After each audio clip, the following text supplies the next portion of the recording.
Jadi langsung saja ya.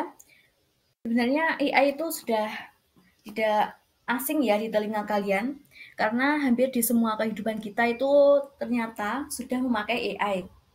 Nah, sebenarnya AI itu apa sih? Jadi, AI itu merupakan cabang ilmu komputer yang berfokus pada pengembangan sistem yang dapat melakukan tugas-tugas yang biasanya memerlukan kecerdasan manusia. Hal ini mencakup kemampuan untuk berpikir, bereasoning, dan berinteraksi dengan lingkungan secara mandiri.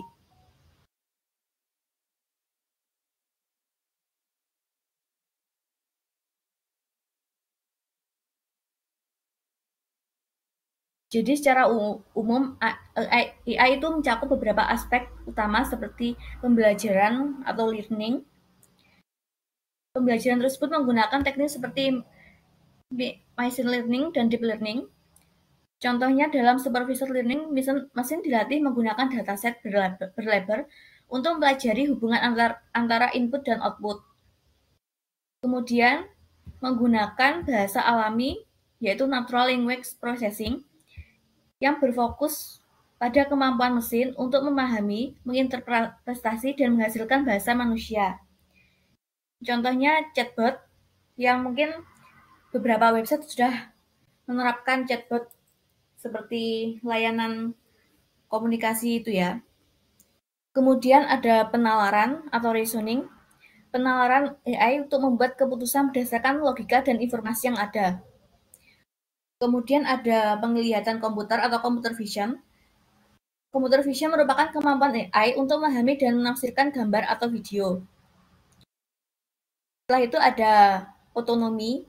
Ini adalah kemampuan AI untuk bertindak dan mengambil keputusan sendiri tanpa campur tangan manusia. Dan yang terakhir itu ada robotika. AI dan robotika tersebut sering bekerja sama, terutama pada robot yang didesain untuk melakukan tugas-tugas fisik seperti merakit produk di pabrik atau membantu di rumah sakit.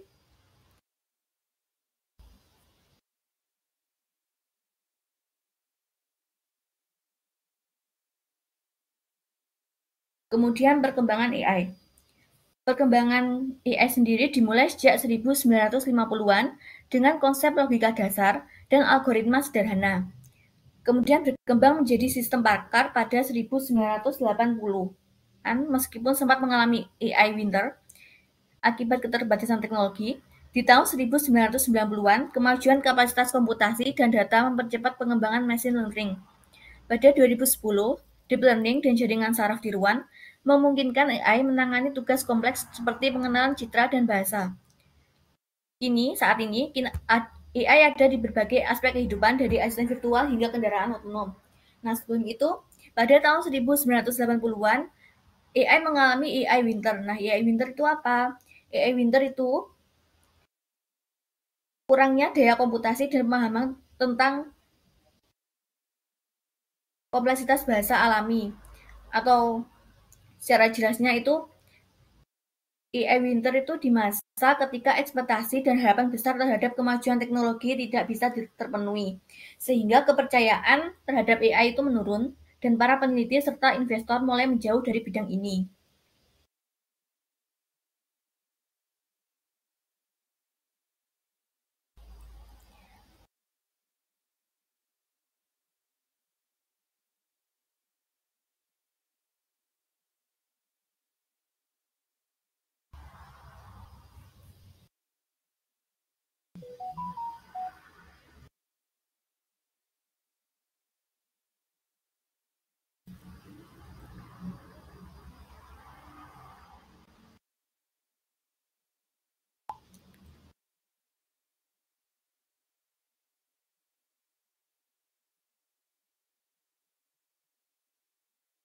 Kemudian manfaat AI dalam kehidupan sehari-hari.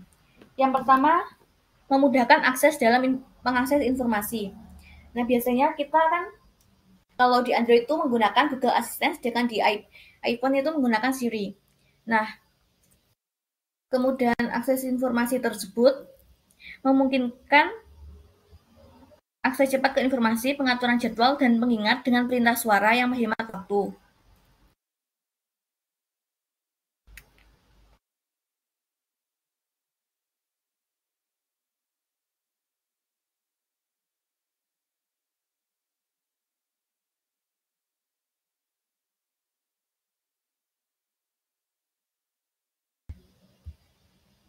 asisten Google dan Siri itu menggunakan teknologi pemrosesan bahasa alami, yaitu natural language processing tadi, yang dapat memahami dan menafsirkan perintah atau pertanyaan dalam bahasa manusia. Dari asisten virtual tersebut terdapat beberapa fitur utama seperti akses informasi cepat untuk tersebut dapat menanyakan informasi seperti cuaca, berita terbaru, atau arah ke lokasi tertentu. Dan asisten virtual tersebut memberikan jawaban instan berdasarkan data yang tersedia secara online. Kemudian bisa juga mengatur jadwal dan pengingat. Asisten virtual tersebut dapat mengatur jadwal atau janji temu serta membuat pengingat sesuai dengan permintaan pengguna. Misalnya, pengguna bisa mengatakan, ingatkan saya untuk rapat pada pukul 10 pagi, dan asisten virtual tersebut akan memberikan notifikasi pada waktu yang telah ditentukan. Kemudian terdapat kontrol perangkat dan aplikasi. Asisten virtual tersebut juga terintegrasi dengan perangkat pintar lainnya, memungkinkan pengguna untuk mengontrol perangkat seperti lampu, termostat, atau bahkan aplikasi di smartphone tanpa perlu mengoperasikannya secara manual. Kemudian yang kedua ada personalisasi layanan. AI membantu merekomendasikan produk, konten, atau layanan yang sesuai dengan preferensi pengguna di berbagai platform. Seperti halnya ketika kita sedang berbelanja di suatu e-commerce, kita bisa mencari barang yang akan kita perlukan, dan setelah itu beranda kita tersebut akan mulai memberikan rekomendasi barang-barang yang berkaitan atau bahkan yang memang kita cari. Jadi fungsi AI itu seperti memberikan rekomendasi ketika kita mencari sepatu di e-commerce atau mencari rekomendasi film ketika kita buka aplikasi Netflix ataupun Disney ataupun lainnya. Kemudian yang ketiga ada keamanan dan deteksi penipuan. Dalam sektor perbankan, AI menganalisis pola transaksi untuk mendeteksi potensi penipuan, menjaga keamanan data, dan melindungi aset keuangan pengguna.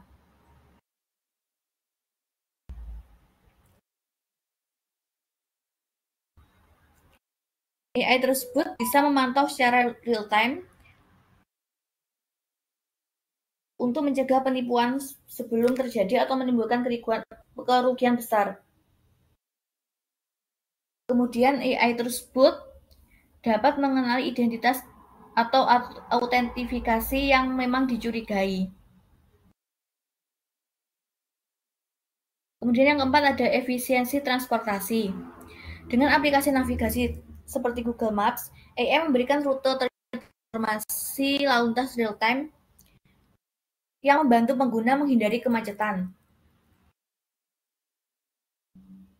Jadi cara kerjanya tersebut yaitu yang pertama itu pengumpulan data real-time. AI menganalisis data dari berbagai sumber seperti sensor lalu lintas, GPS pengguna, dan laporan dari komunitas pengemudi. Dengan ini, AI dapat mendeteksi kondisi jalan, kecelakaan, penutupan jalan, dan volume lalu lintas secara langsung. Kemudian, AI juga menganalisis pola lalu lintas dengan memanfaatkan data historis dan data real-time. Misalnya, AI dapat memprediksi peningkatan volume lalu lintas di area tertentu pada jam-jam sibuk.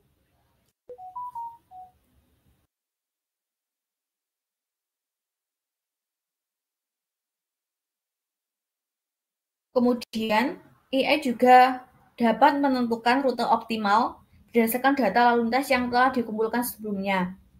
AI memberikan rute tercepat dan mengarahkan pengguna melalui jalan-jalan yang relatif lancar atau lebih pendek. Selanjutnya, pemberitahuan dan saran alternatif. AI juga dapat memberikan saran apabila di jalan tersebut mengalami kemacetan atau penutupan jalan. AI akan mengonfirmasikan pengguna dan menawarkan rute alternatif yang lebih cepat untuk menghindari keterlambatan. Selanjutnya, yaitu penerapan AI di rumah. Yang pertama ada smart speaker dan asisten virtual. Sebenarnya penjelasan ini hampir sama seperti tadi ya. Cuma untuk smart speaker itu digunakan Penggunaannya itu seperti hanya kita akan menyambungkannya dengan perangkat rumah tangga yang pintar seperti lampu, AC, TV, dan semacamnya. Jadi ketika kita akan membutuhkan barang tersebut seperti kita ingin menghidupkan lampu, kita tinggal bilang hidupkan lampunya atau matikan lampunya, otomatis lampu tersebut akan hidup atau mati sesuai dengan perintah kita.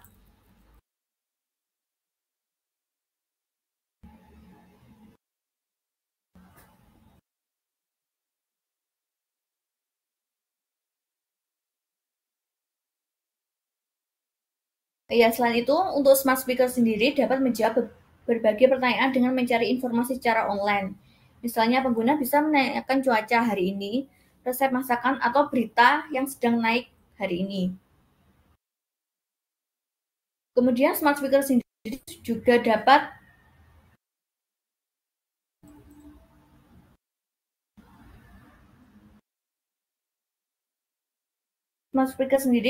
memutar musik atau media lainnya tanpa perlu menggunakan perangkat lain. Yang kedua ada robot vacuum cleaner. Perangkat pembersih lantai otomatis yang menggunakan teknologi AI dan sensor untuk membersihkan ruangan secara mandiri tanpa perlu dikendalikan secara manual. Cara kerjanya itu robot tersebut memiliki sensor yang membantu mendeteksi rintangan seperti dinding, perabotan, dan tangga, sehingga robot tersebut tidak akan menabrak objek atau jatuh. Kemudian, robot tersebut memiliki pemetaan untuk memetakan area yang akan dibersihkan. Pemetaan tersebut akan mengingat tata letak rumah yang memungkinkan mereka untuk membersihkan secara lebih efisien dengan rute yang sistematis.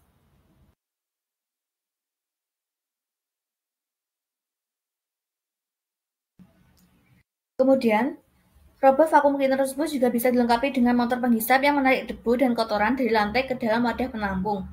Beberapa model memiliki sistem penyedotan yang kuat untuk menangkap partikel kecil dan bulu hewan peliharaan. Selain itu, robot vacuum cleaner juga memiliki pengaturan waktu yang dapat mengatur jadwal pembersihan melalui aplikasi smartphone atau panel kontrol di robot itu sendiri. Robot tersebut dapat diprogram untuk beroperasi pada waktu tertentu sehingga dapat membersihkan rumah secara otomatis tanpa intervensi manusia. Selain itu, baterai robot vacuum cleaner juga ketika menipis akan secara otomatis kembali ke stasiun pengisian untuk mengisi daya.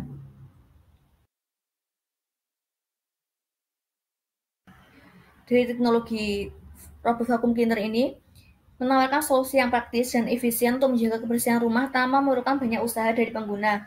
Sehingga kita ketika menggunakannya dapat memperhemat waktu dan tenaga dalam proses pembersihan rumah tersebut.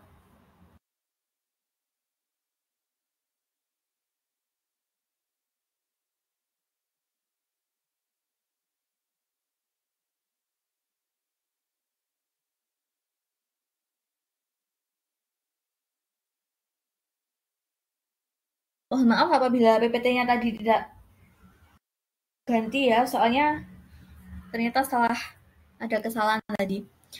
Oke, lanjut ya. Untuk penerapan AI di bidang kesehatan. Yang pertama ada diagnosis dan deteksi dini penyakit. AI membantu dalam analisis gambar medis seperti CT scan, MRI, dan X-ray untuk mendeteksi penyakit seperti kanker, penyakit jantung, atau kelainan pada organ. Jadi cara kerja tersebut itu yang pertama itu pengenalan pola yang menggunakan Convolutional Neural Network atau CNN yang dapat dilatih untuk mengenali pola dalam gambar medis dengan memberikan data gambar yang telah dilabeli, misalnya gambar yang menunjukkan adanya tumor. Kemudian model AI tersebut belajar untuk mengenali fitur yang menunjukkan keberadaan penyakit seperti bentuk, ukuran, dan tekstur. Kemudian deteksi dini penyakit, AI memiliki kemampuan analisis yang tinggi sehingga dapat membantu dalam deteksi penyakit misalnya seperti kanker atau penyakit jantung ataupun yang lainnya.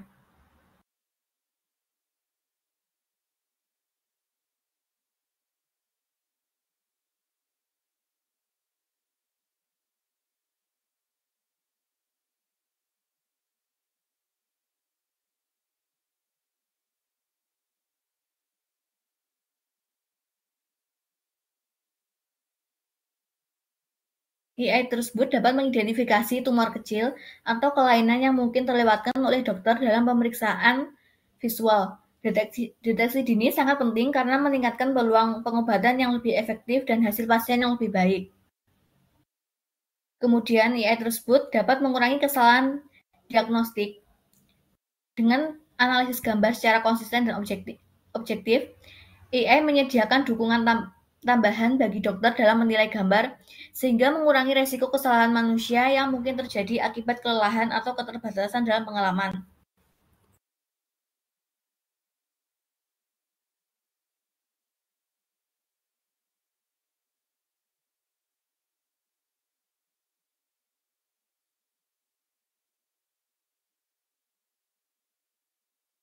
Kemudian penerapan AI di bidang transportasi. Yang pertama ada navigasi dan perencanaan rute. AI diintegrasikan ke dalam aplikasi navigasi seperti Google Maps dan Waze untuk memprediksi lalu lintas dan memberikan rute tercepat berdasarkan data real time. Hal ini sudah saya jelaskan pada slide sebelumnya. Jadi Google Maps tersebut dapat memperlihatkan apabila lalu lintas sedang macet ataupun sedang mengalami. Kemudian yang kedua ada kendaraan otonom. Ini memungkinkan kendaraan bergerak tanpa pengemudi, menggunakan sensor seperti lidar, radar, atau kamera yang dikendalikan oleh algoritma AI untuk memahami dan berinteraksi dengan lingkungan.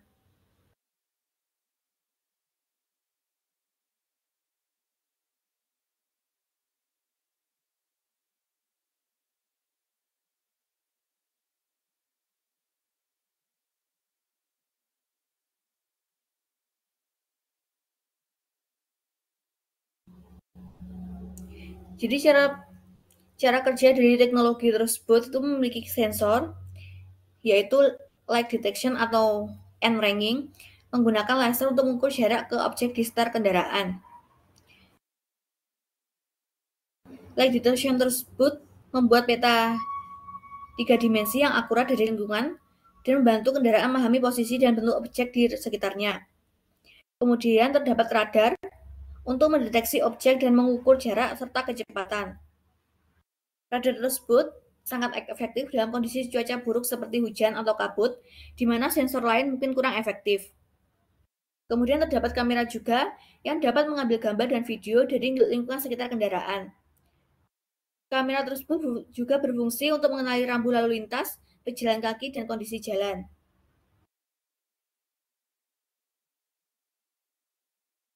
Kemudian data tersebut diolah dan diproses oleh algoritma AI.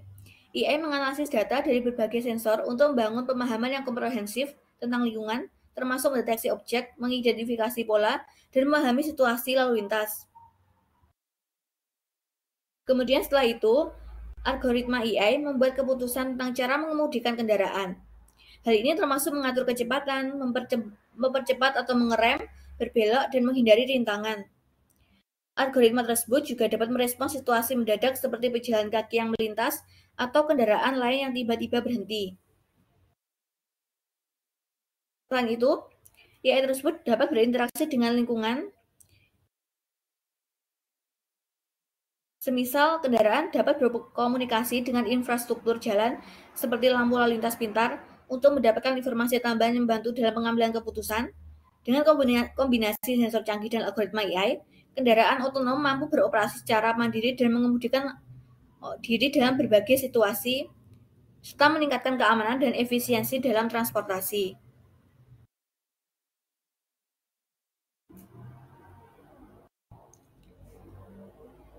Kemudian, penerapan AI di bidang pendidikan. Yang pertama adalah platform kelas virtual. Penggunaan AI memungkinkan fitur seperti pengenalan wajah untuk kehadiran, analisis partisipasi siswa, dan saran pengajaran berdasarkan keterlibatan siswa.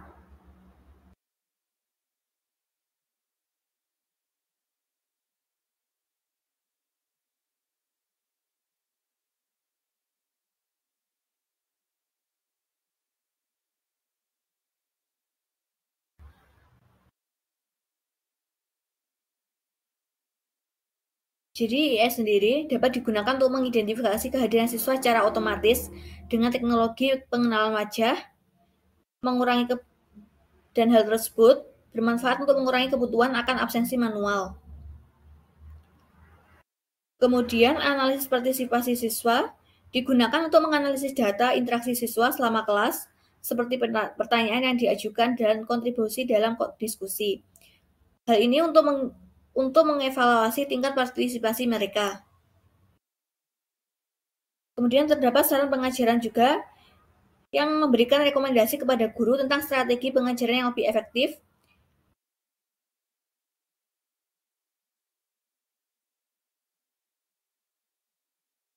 dan menyesuaikan pendekatan sesuai kebutuhan dan gaya belajar siswa.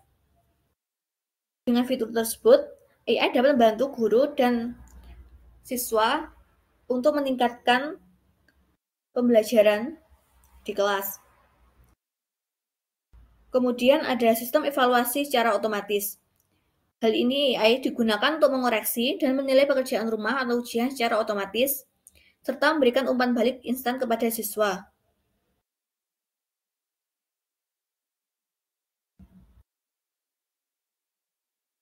Siswa dan membandingkannya dengan kriteria penilaian yang telah ditentukan. Melakukan penilaian dengan cepat dan akurat.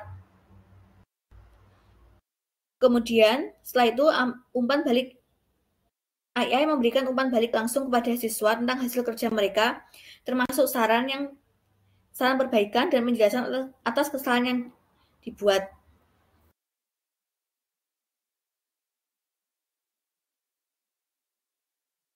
Kemudian penerapan AI di retail dan e-commerce. Yang pertama, rekomendasi produk. AI menganalisis perilaku konsumen untuk memberikan rekomendasi produk yang disesuaikan. Jadi, semisal kita mencari produk sepatu di e-commerce, otomatis beranda-beranda kita akan terpenuh dengan rekomendasi sepatu yang kita cari. Selain itu, beberapa hari setelahnya juga beranda-beranda kita juga akan memberikan rekomendasi terkait barang yang sebelumnya kita cari tersebut. Kemudian ada layanan pelanggan atau chatbot yang menangani pertanyaan pelanggan dan memberikan dukungan secara otomatis.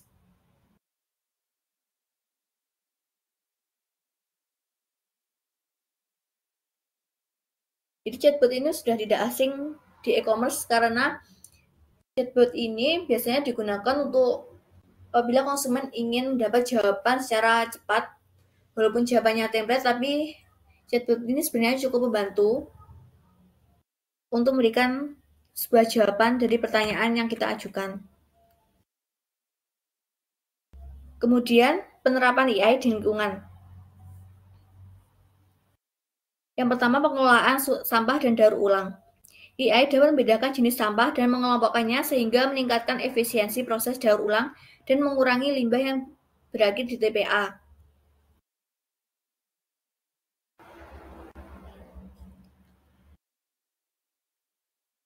Jadi AI tersebut bisa mengklasifikasikan sampah melalui kamera atau sensor, sehingga dapat membedakan antara jenis material sampah seperti plastik, kaca, logam, kertas, dan sebagainya. Kemudian ada pemantauan kualitas air. AI membantu mengidentifikasi sumber pencemaran air dan memonitor kualitas air di sungai, danau, serta sumber air bersih.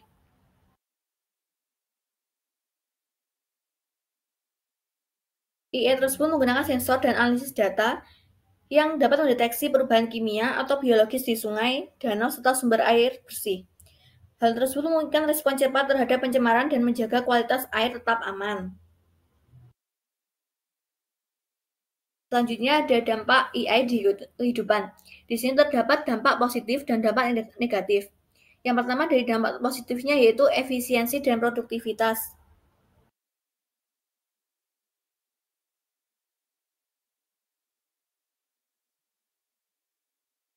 AI mempercepat proses dalam berbagai bidang seperti manufaktur, layanan kesehatan, dan logistik, mengurangi beban kerja manusia dan meningkatkan produktivitas.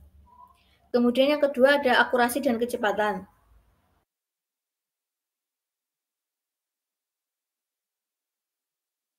AI tersebut bisa memberikan informasi secara cepat sehingga kita tidak membuang-buang waktu terlalu lama.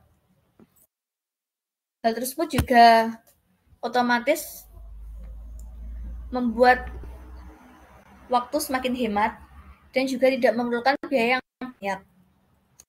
Kemudian ada inovasi produk dan layanan yang teknologi AI tersebut memungkinkan layanan baru seperti kendaraan otonom, asisten virtual, dan pengobatan presisi dalam kesehatan. Kemudian yang terakhir ada peningkatan kualitas hidup. Dari teknologi AI tersebut, hal ini juga kehidupan kita. Seperti hanya kita dapat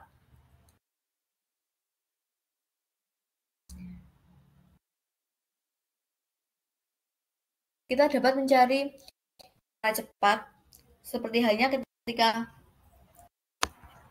kita ingin mengetahui berita-berita yang terbaru, sehingga kita bisa menggunakan AI untuk mengetahui hal tersebut. Kemudian dampak negatifnya yang pertama yaitu ketergantungan berlebihan.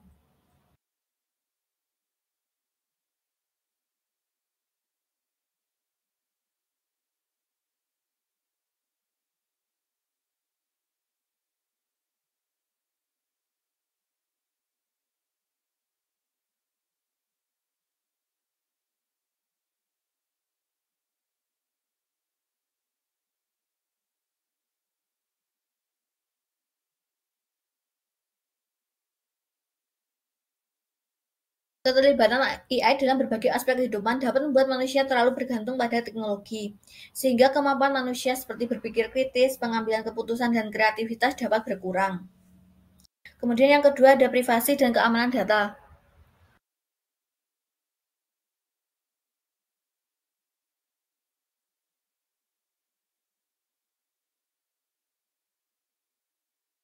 AI seringkali mengandalkan data pribadi untuk memberikan layanan akurat, sehingga menimbulkan resiko privasi jika data pribadi tersebut disalahgunakan atau dicuri. Dalam kasus yang lebih serius, AI dapat dimanfaatkan untuk melakukan pengawasan berlebihan terhadap individu atau kelompok tertentu, sehingga menimbulkan kekhawatiran tentang hak privasi. Kemudian, yang ketiga ada bias dan diskriminasi. Algoritma AI belajar dari data yang diberikan. Jika data tersebut memiliki bias, misalnya data yang tidak seimbang atau tidak representatif, maka AI dapat menghasilkan keputusan yang bias. Ini bisa berdampak pada diskriminasi dalam layanan keuangan, sistem peradilan, atau rekrutmen kerja, di mana AI secara tidak sadar bisa memprioritaskan kelompok tertentu atau mendiskriminasi kelompok lainnya. Kemudian yang keempat ada perubahan lapangan kerja. Dengan meningkatnya otomatisasi, beberapa pekerjaan yang sebelumnya dilakukan oleh mesin, ini bisa mengakibatkan pengangguran, terutama di bidang pekerjaan yang sifatnya repetitif, seperti operator pabrik atau kasir. Kemudian yang terakhir ada penggunaan dalam tujuan merugikan. Teknologi AI dapat disalahgunakan untuk tujuan yang berbahaya, seperti hanya serangan siber, manipulasi informasi, atau bahkan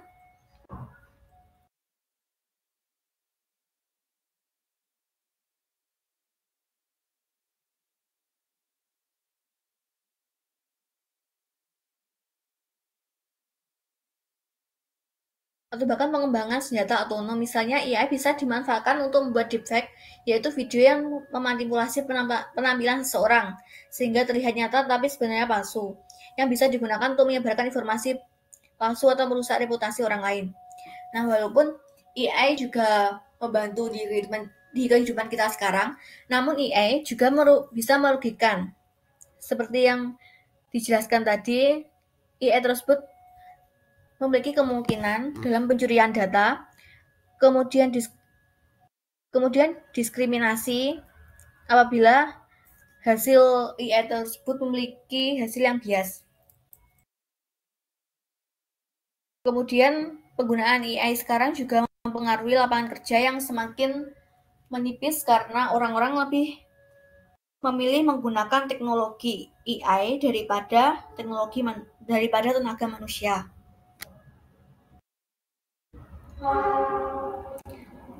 Kemudian untuk menghadapi AI, kita bisa memiliki beberapa sikap sebagai berikut. Yang pertama yaitu terbuka terhadap perubahan dan inovasi.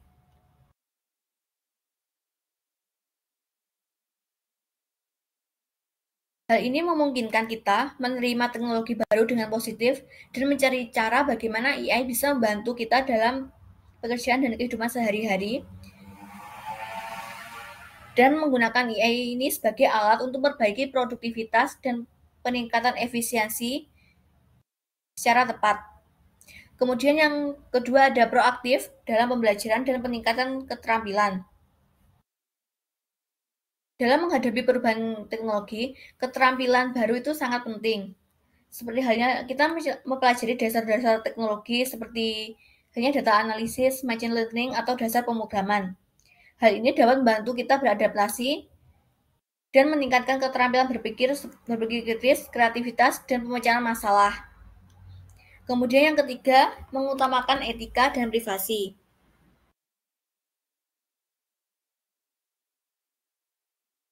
Seperti yang sudah saya jelaskan sebelumnya, AI memiliki dampak pada privasi dan keamanan data. Namun hal ini kita bisa menjaga dengan menjaga sikap etis yang mendorong penggunaan AI yang bertanggung jawab, seperti tidak menyebarkan informasi pribadi sembarangan dan memilih layanan yang menghargai privasi. Kesadaran akan etika AI juga mendorong kita untuk bertindak adil dan mencegah bias. Kemudian menjaga kreativitas. Sebenarnya AI mampu menyelesaikan tugas-tugas teknis tapi aspek-aspek manusia seperti empati, kreativitas, dan intuisi masih sangat penting. Sehingga kita perlu mempertahankan sikap kreatif tersebut untuk menyeimbangkan nilai-nilai kemanusiaan yang membuat kita berbeda dari mesin AI, sehingga membantu kita tetap relevan. Kemudian yang kelima, kritis terhadap informasi. Pada zaman sekarang, banyak informasi yang diproduksi atau dipengaruhi oleh AI, seperti berita otomatis atau konten berbasis AI, sehingga sikap kritis sangat penting untuk menghindari penyebaran informasi yang salah atau manipulasi. Sebelum itu kita harus memeriksa sumber, verifikasi fakta, agar terhindar dari potensi penyalahgunaan AI. Kemudian yang ke-6, mengikuti perkembangan dan kebijakan teknologi. Memahami tren, kebijakan, dan regulasi yang berkaitan dengan AI akan membantu kita menghadapi perubahan dengan lebih baik.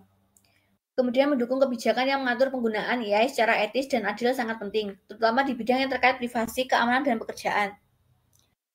Kemudian yang ke-7, bersikap kolaboratif.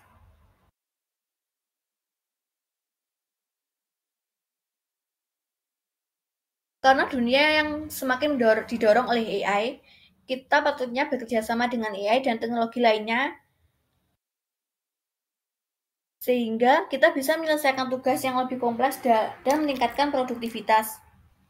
Kemudian yang terakhir ada mendorong inovasi yang bertanggung jawab. Hal ini seperti mendukung penelitian yang memprioritaskan keberlanjutan dan kesejahteraan sosial. Sikap tersebut dapat membantu memastikan AI digunakan untuk kebaikan bersama. Nah, sikap-sikap inilah yang harus kita punya di zaman sekarang, apalagi semakin maraknya penggunaan AI. Jangan sampai kreativitas kita tertutupi oleh kecanggihan AI di zaman sekarang.